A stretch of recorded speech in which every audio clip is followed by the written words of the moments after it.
Estamos de volta ao Gente.com, hoje conversando com a pesquisadora, socióloga Carolina Ribeiro, que fez um trabalho voltado para a pornografia feminista, fez uma análise do trabalho da cineasta Erika Lucy. A gente pode voltar então explicando por que a escolha desse foco, assim, o trabalho dessa cineasta. É uma das pessoas hoje de maior destaque nessa área, Carol? Foi justamente esse o critério que eu levei em consideração.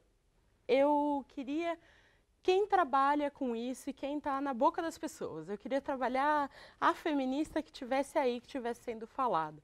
Então, eu entrei num site que chama Feminist Porn Awards, que é o site do Prêmio de Pornô Feminista, e lá eu procurei qual é a pessoa que mais foi premiada, quem foi premiada, quem está sendo falada. E aí começou a surgir reportagens da Erika Lucy. Eu estava em dúvida entre ela e mais duas outras no começo, que eu vi que eram do Brasil ninguém, não tem? Não, a gente tem um pessoal tentando fazer algum tipo de pornografia feminista, mas muito pouco expressivo por enquanto. Eu recebi um contato até de um cineasta que tinha a intenção de fazer uma pornografia feminista, mas eu não sei em que ponto está o projeto dele. Mas, por enquanto, a pornografia feminista no Brasil está muito ligada a um pornô lésbico.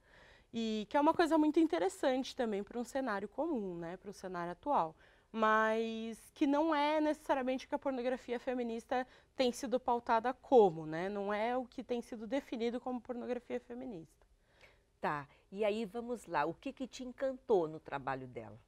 Bom, a primeira vez que eu assisti eu fiquei impressionada em como era bonito. O que era bonito? Tudo, o filme, como era filmado, era encantador, assim, achei que era uma coisa muito encantadora o filme dela. Dois filmes, né, que você analisou? Eu analisei dois filmes, e o primeiro filme que eu assisti foi um dos filmes que foi o primeiro que ela fez, e eu assisti até com uma amiga, eu falei, vamos assistir para ver o que é isso.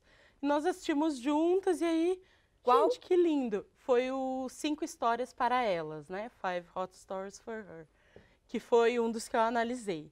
E que é um filme de quase 2 horas de filme, são 5 histórias diferentes, e retrata sexo com 2 mulheres, sexo de 2 homens, sexo heterossexual, um sexo mais BDSM. O que significa BDSM? É um tipo, eu não vou falar a sigla, né, que é bondage, sadomasoquismo, masoquismo, vai nesse sentido. Então, a ideia é sadomasoquismo, masoquismo, fetiche estão incluídos ali. É o couro, é o bater com o chicotinho, é essa ideia mais ou menos. Então, ela tentou fazer uma coisa tão diversa e que eu me apaixonei. Falei, é muito legal tentar trazer essa diversidade num filme só, porque a pornografia mainstream é muito separada. Pornô hétero, pornô gay, pornô lésbico, pornô bizarro, pornô não sei o que lá, pornô... 1 milhão de tipos, e ela tentou colocar tudo num filme, com 5 histórias diferentes. E isso é muito bacana, isso é muito apaixonante para mim. E o outro filme?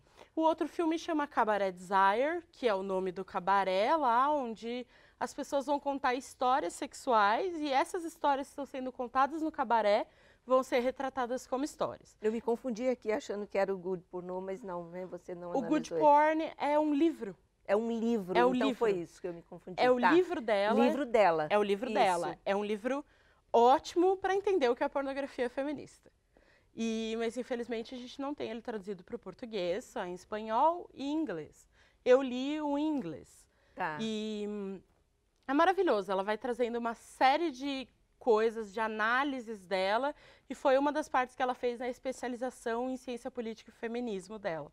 Olha só, Carol, apesar desse nome, né, pornografia feminista, em algum momento esses trabalhos, eles têm a intenção de colocar a mulher numa outra posição, que não essa posição passiva, que sempre foi colocada, quer dizer, há anos atrás, né? Hoje já mudou muito isso, dentro do sexo? Qual que seria a categoria de feminismo aí, além de mostrar o corpo normal, natural, como ele é, assim, o político dessa história? Então, na verdade, é muito difícil falar de um feminismo que essas mulheres seguem, né? Eu coloco a Erika Lucy vinculada a um feminismo branco que vem nos anos 80, lutando contra a censura. Então, eu coloco dentro dessa categoria. É um pouco difícil categorizar, na verdade, né? Você colocar a pessoa num ramo só. Mas é muito interessante que eu acho que ela se vincula bastante a essas mulheres brancas heterossexuais, dos anos 80, que vem falando, não queremos censura, queremos ver as coisas, queremos viver as coisas, queremos sim ter prazer e queremos ter prazer como nós somos, com o nosso corpo, com todas as imperfeições que eles possam ter. Então, ela vem bem nessa linha aí, a Erika Lust. Tem outras que vão trabalhar feminismos diferentes. Então, tem um filme chamado Dirty Diaries, que é Diários Sujos, que não é da Erika Lust, mas que também é pornografia feminista e que, inclusive, tem um manifesto de pornô feminista muito interessante e que eles fizeram numa linha mais nova, mais queer, que é corpos que se desfazem, na verdade, a gente pode falar assim, que o corpo, na verdade, não se torna uma matéria, ele é um corpo que está sempre em mudança. Então, é essa ideia da mudança junto com o corpo. Então, vai mudando, né? O feminismo, ele é muito amplo. Mas aqui vou fazer um recorte. Claro. Do pouco que eu analisei do trabalho dela para poder conversar com você aqui hoje, eu vi também corpos muito lindos. Quer dizer, não é que tem que ser, o corpo pode ter o padrão, pode ter... Só para eu entender direitinho onde ela se diferencia dos demais. A Erika Lust coloca corpos bem padronizados. Sim. Essa é uma das minhas críticas a ela, inclusive, na dissertação. Porque ela coloca massivamente corpos brancos. Sim. Massivamente corpos limpos, sem nenhum tipo de pelagem no corpo. E são pessoas muito magras, ainda que estão muito ligadas a um pensamento do que é o corpo perfeito, né? Então, ela coloca esse corpo perfeito nos filmes dela, só que ela coloca de uma forma inovadora. Não é o corpo que está na pornografia mainstream, porque os corpos dela não são de forma alguma bombados. Em algum momento ou outro, você consegue ver, por exemplo, celulite nas atrizes. Machucado, tem uma que está com roxo na perna, e em dado momento da câmera você vê. Então, ela não vai maquiar esses não vai probleminhas tirar o aí. ruído de imagem, digamos assim. Esse ruído, essa coisa que normalmente não aparece em nada, né? Então, ela também valoriza essas certas coisas que num pornô mainstream a gente não vai ver com tanta Você frequência. chegou a entrevistá-la. O que foi interessante? O que ela falou? O que ela passou para você, além do que ela escreve nos livros? Porque quando a gente conversa com a pessoa, a gente acaba extraindo um pouco mais da essência, da intenção que ela teve, né? Bom, a Erika Lust, a gente conversou, a gente teve um contato via Facebook, muito interessante, né? E que ela foi muito gentil e prontamente pediu só um tempo para ela poder responder as questões. Mas ela prontamente falou comigo e a gente conversou em inglês também, que o meu espanhol não é muito bom. Então eu falei, você topa conversar comigo em inglês? Ela, não, vamos lá.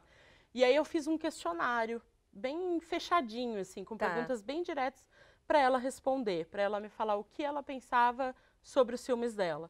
Então, ela falou coisas interessantes, por exemplo, sobre como ela seleciona as pessoas para estar lá.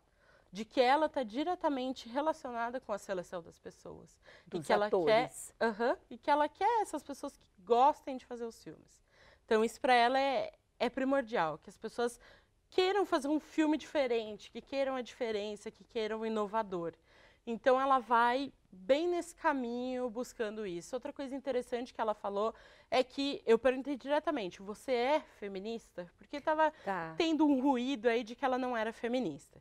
E aí eu perguntei diretamente, você é feminista? Ela, sim, eu sou uma feminista. E isso foi muito legal para colocar na dissertação como um atestado mesmo, de que sim, ela é uma mulher feminista e ela se coloca como tal e ela justifica o feminismo dela a partir da luta que ela está tendo de retratar novas pessoas, de retratar um novo filme, de trazer outras temáticas para frente da câmera. Ela chegou a comentar, por exemplo, se são atores mesmo que ela coloca nesses filmes, porque às vezes os filmes pornôs, como tem muito pouco texto, enfim, nem são grandes atores, né? Existe essa diferença nesse tipo de produção ou não? Não muito, na verdade. O que eu percebi na análise, no que ela me falou, é que ela procura pessoas que gostem. Então, ela faz uma seleção super aberta. Ela posta no Twitter e aí, gente, estou selecionando para um novo filme. Quem quer fazer dia tal, horário tal. Então, as pessoas vão. Muitas pessoas que ela trabalhou já são, principalmente as atrizes, já tinham uma certa consagração na indústria, assim, já eram conhecidas, relativamente conhecidas, e queriam fazer algo novo e procuraram a Erika Lust e acabaram entrando no filme. Outras pessoas não, dá pra ver. E agora ela tá fazendo um filme novo, que até já saiu, que são histórias de casais reais. Os casais mandaram histórias para ela e ela retratou essas histórias com a partir os próprios do olhar casais, dela. será? Não. Não, com atores. Pelo que eu vi, não.